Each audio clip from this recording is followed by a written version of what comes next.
আসসালামু আলাইকুম। Welcome back to my page recipes by Kivan's mom. আজকে আমি দুধ জাল করতে গিয়ে দেখি দুধ ফেটে ছানা হয়ে গিয়েছে। কি করা যায় ভাবতেই মাথায় আসলো ছানার মিষ্টি বানিয়ে ফেলি। সত্যি কথা বলতে এটা ভীষণ মজার ছিল আর বানানো একদম সহজ। একটা বাচ্চা মেয়েও কিন্তু এভাবে ছানার মিষ্টি বানিয়ে নিতে পারবে।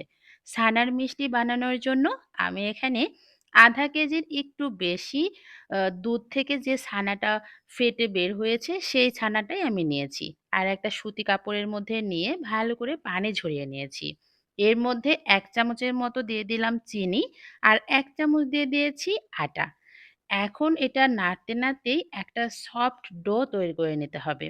এটা যত সফট হবে মিষ্টি কিন্তু ততটাই সফট হবে। মোটামুটি ৫-৭ মিনিটের মতো এভাবেই মথে নিতে হবে। আর দেখেন হাতে নিলেই কিন্তু বুঝতে পারবেন মিষ্টির ডোটা কতটা সফট হয়েছে। মিষ্টি বানানোর জন্য ডো কিন্তু আমার একদম রেডি হয়ে গিয়েছে। এখন গোল, গোল করে মিষ্টিগুলো বানিয়ে নিব। নরমালি দেখা যায় ছানার মিষ্টিগুলো গোল হয়, তাই আমি সবগুলো মিষ্টি গোল করেই বানিয়ে নিব। আর এতটুকুনি ছানা দিয়ে মোটামুটি আমার ৬ পিস মিষ্টি হয়েছে। সবগুলো মিষ্টি একই রকমভাবে বানিয়ে নিয়েছি। আর খেয়াল রাখবেন মিষ্টির মধ্যে কোনো প্রকার যেন ক্র্যাক না থাকে, তাহলে কিন্তু ভেঙে যাওয়ার সম্ভাবনা থাকবে। ৬ টা মিষ্টি বানানো হয়ে গিয়েছে। এখন মিষ্টিগুলো আমি শিরার মধ্যে ডোবাবো। এজন্য কড়াইয়ের মধ্যে ২ কাপ পরিমাণ পানি আর সাথে ১ কাপের একটু কম দিয়ে দিলাম চিনি। এটাই হচ্ছে শিরার পারফেক্ট রেশিও। আর যেহেতু এটা দুধ ফেটে ছানা বের হয়েছে, এজন্য আমি দিয়ে দিচ্ছি ২ টা সাদা এলাচ। একটা বলক উঠে গিয়েছে, এখন মিষ্টিগুলো দিয়ে দিয়েছি।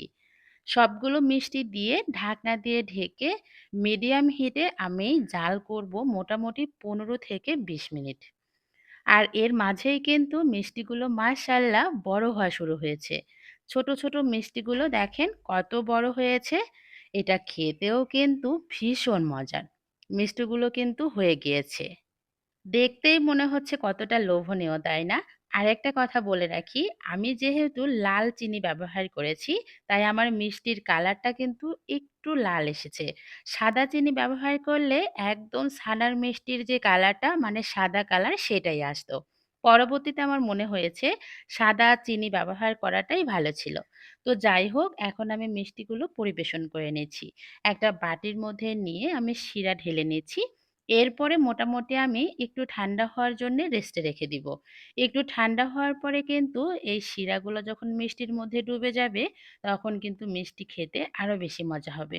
আপনাদের বাসায় যেদিন দুধ জাল করতে গিয়ে দুধ ফেটে যাবে, এই দিন কিন্তু এভাবে মিষ্টি বানিয়ে নিতে পারবেন।